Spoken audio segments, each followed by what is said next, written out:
तमाम जो इस कार्यक्रम से जुड़े जो लोग हैं वो इस कार्यक्रम स्थल पर मौजूद। और ये देखिए, प्रधानमंत्री उन तमाम 8 चीतों को, उनके क्रेट्स को अब ये खोल दिया गया। और ये देखिए, पहला चीता खुद फोटोग्राफी करते हुए। ये बहुत ज़्यादा ये महत्वपूर्ण पल। आप सोचिए, 70-75 साल हो गए हमारे देश में चीते विलुप्त हो गए थे, और उस विलुप्ति के बाद कई सालों तक बहुत विचार विमर्श के बाद कि आखिरकार फिर से हमारे जंगलों में कैसे चीतों की वापसी हो सके। ये देखिए, ये वही चीते, अब हमारे नामीबिया के ये चीते अब कूनो नेशनल पार्क में पहुंच चुके हैं। ये आसपास के वातावरण को देख रहे हैं, महसूस कर रहे हैं, क्योंकि एक बहुत ही अलग इन्हें एहसास हो रहा होगा।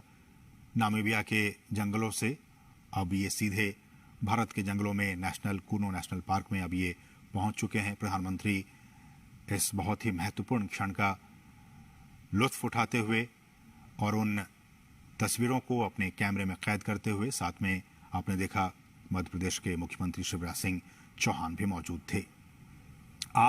कुल 8 चीतों को हिंदुस्तान लाया गया है। जैसा कि हमने बताया कि इनमें 5 मादा चीता हैं और 3 नर चीता हैं।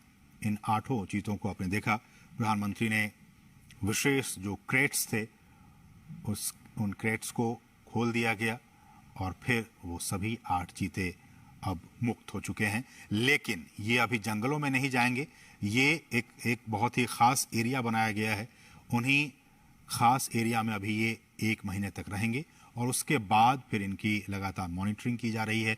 मॉनिटरिंग की जाएगी। आप देख सकते हैं इन चीतों के जो गर्दन है उस पर एक कॉलर, जो जीपीएस टैग है वो लगा हुआ है, ताकि इनकी मॉनिटरिंग की जा सके। और मैं उसी पर लौट भी रहा था कि सभी चीतों के गर्दन पर उनके नाम या फिर कोड के हिसाब से सैटेलाइट या फिर जीपीएस VHF कॉलर्स लगा दिए गए हैं। और इसी नेशनल पार्क में जो हम आपको दिखा रहे हैं, ये कूनो राष्ट्रीय उद्यान, कूनो नेशनल पार्क, इसमें एक डेटा डाउनलोड फैसिलिटी सेंटर बनाई गई है। और इस इक्विपमेंट को, रेडियो टेलीमेट्री इक्विपमेंट को खरीदने और फैसिलिटी बनाने की सारी प्रक्रिया 4 से 6 महीने में पूरी कर ली जाती है। और ये जो आप देख रहे हैं इनके गर्दन में, इनको वहीं पे, इन चीतों को लाने से पहले ही इनको नामीबिया पहुंचा दिया गया था। और फिर इन्हें ये तमाम जो कॉलर हैं, RF ये कॉलर, इनको लगाकर ही इन्हें लाया गया है। रेडियो कॉलर है इन्हें, और इनकी, ताकि इनकी जो ट्रैकिंग है, इनकी निगरानी वो हो सके रेडियो कॉलर के जरिए। और फिर इन्हें हम जैसे कि बता रहे हैं कि इनको आइसोलेशन में रखा जाएगा, और फिर इन्हें जंगलों में मुक्त किया जाएगा। तो ये कुछ अहम बातें हमने आपको बताई कि किस तरह से वहाँ पे इन्हें पकड़ा गया, फिर उनके बाद उनको जो तमाम रूल्स एंड रेगुलेशंस हैं उनके जरिए इन 8 चीतों को भारत लाया गया है। 70 साल पहले हमारे देश में बहुत सारी चीते हुआ करते थे, लेकिन किन्हीं ना किन्हीं वजहों से वो सारे विलुप्त होते चले गए। कुछ अवैध शिकारियों के शिकार बन गए। एक भी हमारे देश में चीता नहीं बचा। लेकिन सरकार लगातार कई सालों से प्रयास कर रही थी कि हम जो है वो इन चीतों को वापस से एक बार फिर से लाएं, चूंकि पारिस्थितिकी तंत्र भारत का भी बहुत बेहतर है। और जैसे कि हमने कहा कि नामीबिया के जो वैज्ञानिक थे वो महीनों तक यहाँ पे आते रहे, जाते रहे, और यहाँ का जो भूवैज्ञानिक स्थिति है, यहाँ की जो जलवायु है, उनका उन्होंने अध्ययन किया। और अध्ययन करने के बाद ही वो इस नतीजे पर पहुंचे कि इन तमाम चीतों को मध्य प्रदेश में जो कूनो नेशनल पार्क है, वहाँ की जो स्थिति है, परिस्थिति है, जलवायु है, उसके हिसाब से छोड़ना ज़्यादा उचित होगा। तो उसके बाद ही ये फैसला लिया गया। और हमने आपको बताया कि इन तमाम चीतों के गर्दन में रेडियो कॉलर लगे हुए हैं, ताकि इनकी मॉनिटरिंग की जा सके।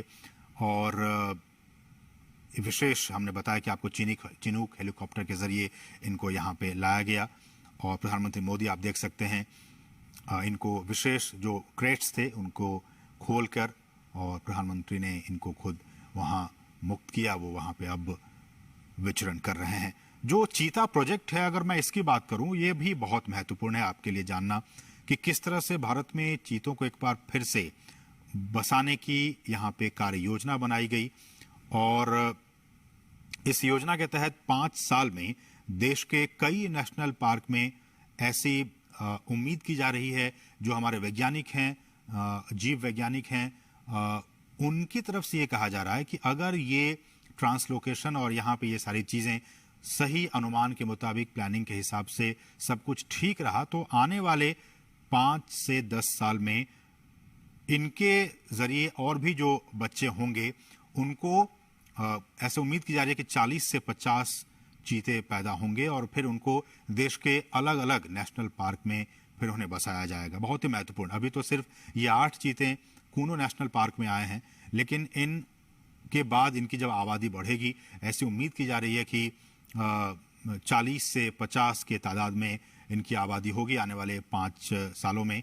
तो उसके बाद इनको फिर देश के अलग अलग नेशनल पार्क में फिर इन चीतों को बसाने का काम किया जाएगा।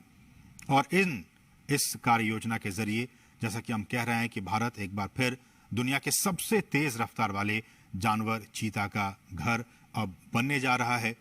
और भारत सरकार ने चीतों को फिर से देश के जंगलों में लाने का काम किया है, बहुत ही महत्वपूर्ण काम किया है। और प्रधानमंत्री, जैसा कि आप देख सकते हैं, कितने उत्साहित हैं, खुद कैमरे के जरिए उन तस्वीरों को कैद करने की कोशिश कर रहे हैं। प्रधानमंत्री खुद भी चीतों को देश में लाने और इसे बसाने में निजी, बिल्कुल पर्सनल लेवल पे निजी रुचि दिखा रहे थे। और उसी का नतीजा है कि आज ये 8 चीते अब हिंदुस्तान की सरजमी पर पहुंच चुके हैं। ये हम आपको बताएं, चीता आपने भी देखा होगा तमाम टेलीविजनों के जरिए, नेशनल ज्योग्राफिक पे, एनिमल प्लैनेट चैनल पे, कि किस तरह से ये जंगलों में रहता है। और ये एक मांसाहारी जानवर होता है। भारत से इसका लगभग 70-75 साल पहले खात्मा हो गया था। और कहा जाता है कि अवैध शिकार जो रहा, वो एक बहुत अहम वजह रहा इनके एक्सटिंक्ट होने के, इनके विलुप्त होने के। ज्यादा शिकार, और ये भी कहा जाता है कि जो चीतों का जो नेचुरल हैबिटेट था, उनको भी काफी नुकसान पहुंचा था, इसलिए धीरे धीरे विलुप्त हो गए। बहरहाल देश में चीतों को फिर से लाया गया है। और हमारे जो जंगल हैं, उनका जो इकोसिस्टम है, उनका जो पारिस्थितिकी तंत्र है, ये अब उनके लिए वरदान साबित हो सकता है। जैसा कि हम सभी जानते हैं कि ये जो जानवर है, ये जो चीता है, वो खुले मैदानों में रहते हैं। उनका आवास मुख्य रूप से वहीं होता है जहां उनके लिए शिकार अच्छी खासी तादाद में मौजूद होते हैं। घास के मैदान हो, झाड़ियां हो, खुले जंगल हो, अर्ध शुष्क वातावरण और थोड़ा सा ज्यादा तापमान उनके लिए सही होता है। तो थोड़ा ज्यादा तापमान हो, हम जानते हैं कि मध्य प्रदेश का ये इलाका ज्यादा तापमान इनका रहता है यहाँ पे 12 महीने। इसलिए भी हमारे जो वैज्ञानिक हैं, उन्होंने कहा कि ये काफी उचित होगा यहाँ पे इन्हें रखना। घास के मैदान हैं, झाड़ियां हैं, खुले जंगल हैं, ये तमाम चीजें इनके अनुकूल है इनको यहाँ पे रखने के लिए, इसलिए यहाँ पे इन्हें लाया गया। चीतों को बचाने के लिए उनके शिकार करने के आधार, उनको हमें बचाने की जरूरत है। उनके शिकार के आधार करने के आधार को हमें बचाना होगा, जिसमें कुछ खतरे में पड़ी प्रजातियां भी शामिल हैं, बल्कि घास के मैदानों की जो दूसरी अन्य लुप्त प्राय प्रजातियां हैं और खुले वनों का जो इकोसिस्टम है, जो पारिस्थितिकी तंत्र है, उन्हें भी हमें बचाना होगा। जिस बेस पे हम वही कह रहे हैं, जिस बेस पे, जिस आधार पे ये तमाम चीते यहाँ जिंदा रहेंगे, यहाँ रहेंगे, उस बेस को भी, उस आधार को भी हमें बचा कर रखना होगा। तभी तो ये उस इकोसिस्टम में आराम से रह पाएंगे। इसलिए भी हम बार बार ये कह रहे हैं और सरकार भी कह रही है कि उस सिस्टम को, उस बेस को हमें बचा कर रखना होगा। चीतों को वापस लाने से देश में खुले जो जंगल हैं, उनको बचाने के काम को भी अब काफी मजबूती मिलेगी। और ये भी देखा गया कि बड़े जो मांसाहारी जानवरों में मानव जो इंटरेस्ट है, ह्यूमन इंटरेस्ट, मानव हितों के साथ संघर्ष चीतों में सबसे कम पाया जाता है। दूसरे जो ऐसे वाइल्ड एनिमल्स होते हैं, उनके साथ मैन एनिमल कॉन्फ्लिक्ट होते रहते हैं, अक्सर होते रहते हैं, लेकिन चीतों के साथ ऐसा नहीं है। चीतों के साथ जो मैन एनिमल